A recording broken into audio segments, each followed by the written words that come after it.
Jésus lui dit, ne me touche pas, car je ne suis pas encore monté vers mon Père, mais va trouver mes frères, et dis-leur que je monte vers mon Père et votre Père, vers mon Dieu et votre Dieu. Jean 20, 17. Comparons ce verset avec Matthieu 28, 9. Et voici Jésus vint à leur rencontre et dit, je vous salue. Elles s'approchèrent pour saisir ses pieds, et elles se prosternèrent devant lui. Dans le premier cas, le matin de Pâques, le Seigneur dit à Marie de Magdala, ne me touche pas. Mais dans le second cas, et cela ne se produisit que quelques minutes plus tard, le Seigneur Jésus-Christ, lors de cette nouvelle apparition, permit aux femmes de le toucher, lorsqu'elles s'approchèrent pour lui saisir les pieds. À Marie, il dit, ne me touche pas. Aux autres femmes, il leur permet de le toucher.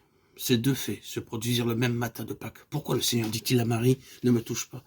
Lui-même donne la raison, car je ne suis pas encore monté vers mon Père. Jean 20, 17. Il spécifie clairement, je ne suis pas encore monté. Cela signifie que notre Seigneur dut d'abord monter au ciel dans un but très précis, avant que qui que ce soit puisse le toucher après sa résurrection. Pourquoi est-il monté? Pour offrir dans le lieu céleste en qualité de souverain sacrificateur éternel son propre sang en notre faveur. Et il est entré une fois pour toutes dans le lieu très saint, non avec le sang des boucs et des veaux, mais avec son propre sang, et a obtenu une rédemption éternelle. Hébreux 9, 12. Dans le psaume 16, verset 10, nous trouvons une prophétie. Tu ne permettras pas que ton bien-aimé voie la corruption. Cela signifie que le corps physique du Seigneur Jésus-Christ ne pouvait être sujet à la corruption et à la décomposition comme le nôtre. Dès que nous mourons, notre corps connaît immédiatement le processus de décomposition, quelle que soit notre force, peu importe notre santé. À la seconde même où notre cœur cesse de battre, notre corps subit aussitôt les effets de la décomposition.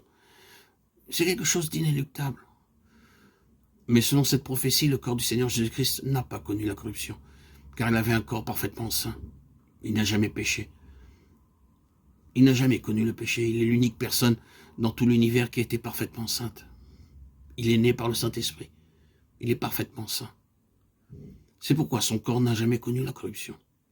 Dans le sépulcre du Seigneur, il n'y avait aucune odeur. De même, son sang, lui non plus, n'a jamais vu la corruption. Maintenant, dites-moi, qu'est-il advenu du sang du Seigneur Jésus? Lorsqu'il priait dans le jardin de Gethsémani, son sang perlait sur son front comme de la transpiration. Lorsqu'ils enfoncèrent la couronne d'épines sur sa tête, des gouttes de sang se mirent à perler. De même, lorsqu'il fut battu avec des fouets en fer, le sang se mit à jaillir de ses plaies. Quand ses mains et ses pieds furent percés, le sang jaillit. Qu'est-il advenu de ce sang? Il ne peut pas rester en bas sur la terre et se dessécher comme notre sang. Il ne peut pas voir la corruption. C'est un sang parfaitement saint. Très tôt le matin de Pâques, le Seigneur Jésus-Christ, en tant que souverain sacrificateur, prit son propre sang et l'emporta dans le ciel en notre faveur. Un testament, en effet, n'est valable qu'en cas de mort, puisqu'il n'a aucune force tant que le testateur vit. Hébreux 9, 17. En qualité de grand prêtre céleste et éternel, il prit son sang et l'emporta pour le présenter une fois pour toutes en notre faveur. C'est un sacrifice d'une valeur éternelle, un sacrifice parfait. Par ce sang, nous sommes pardonnés, purifiés, lavés, sanctifiés et réconciliés. Ce sang a expié pour nous et jamais il ne pourra être épuisé en expérience.